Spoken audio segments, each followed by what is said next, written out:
The air clung to my skin like a cold, damp shroud as I stood beneath the towering cut-foot bridge that spanned the Kaskaskia River.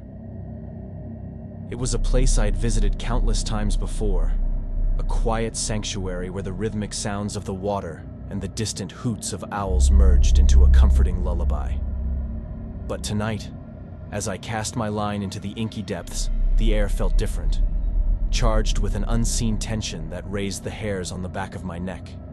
The moon, a pale sliver in the night sky, cast eerie shadows over the water, turning it into a liquid mirror that seemed to hold secrets.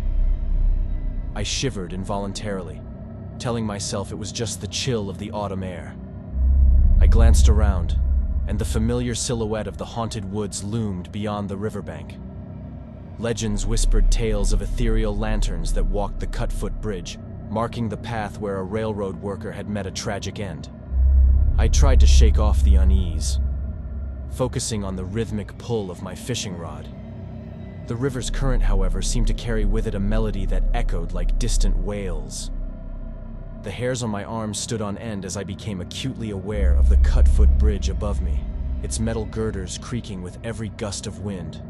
It was as if the bridge itself harbored secrets that had been buried in the shadows for decades. A sudden splash disrupted the ominous symphony, jolting me from my thoughts. I reeled in my line, my heart pounding in my chest. A tug of excitement mixed with dread danced in my stomach as I anticipated a hefty catch. But what surfaced was not a thrashing fish. It was an old, waterlogged journal, bound in faded leather. My fingers traced the embossed initials, J.R.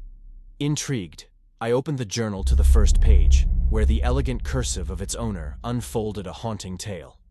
The entries spoke of a bygone era, a time when the cut-foot bridge was new and the woods were a haven for those seeking solitude.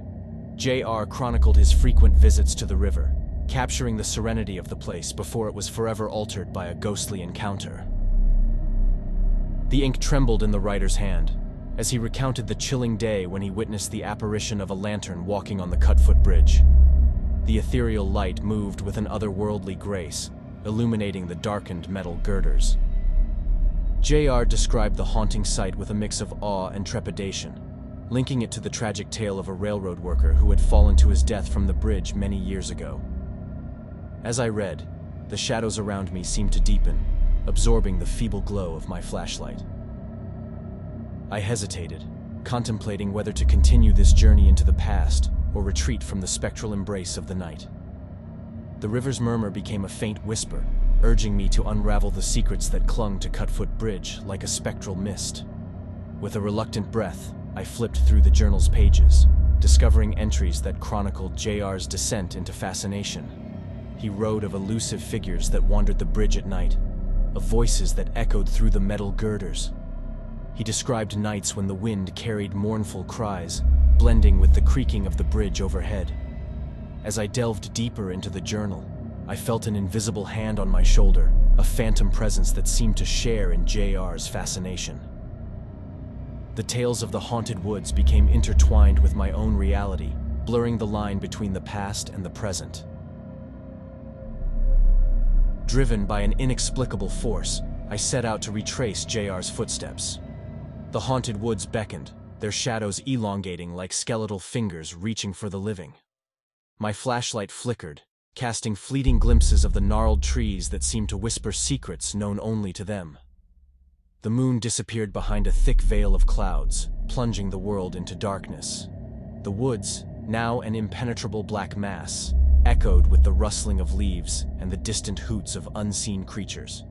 Each step felt like a descent into the abyss, the crunch of leaves beneath my feet echoing through the hollow chambers of the night.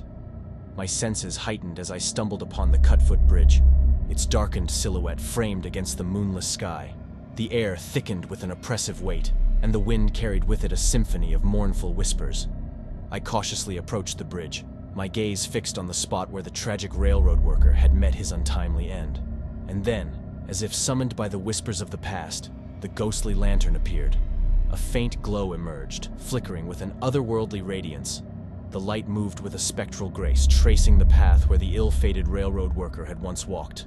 I stood in awe, my breath catching in my throat as the apparition of the lantern illuminated the haunted bridge. The whispers intensified, merging with the creaking of the metal girders and the rustling of leaves in the haunted woods. I felt the weight of decades of tragedy, the spectral lantern bearing witness to the lingering presence of the railroad worker's soul. As I watched, transfixed, the lantern gradually faded away, leaving only the echoes of its ethereal glow. The haunted woods, now devoid of their usual spectral symphony, exhaled a sigh of relief. The Cutfoot Bridge stood silent, its metal girders carrying the weight of the past. As I walked away from that mysterious place, I couldn't shake the feeling that the haunted woods and Cutfoot Bridge had woven their tales into the very fabric of my being. The journal may have crumbled to dust, but the echoes of JR's fascination and the ghostly lantern lingered, forever etched into the recesses of my soul.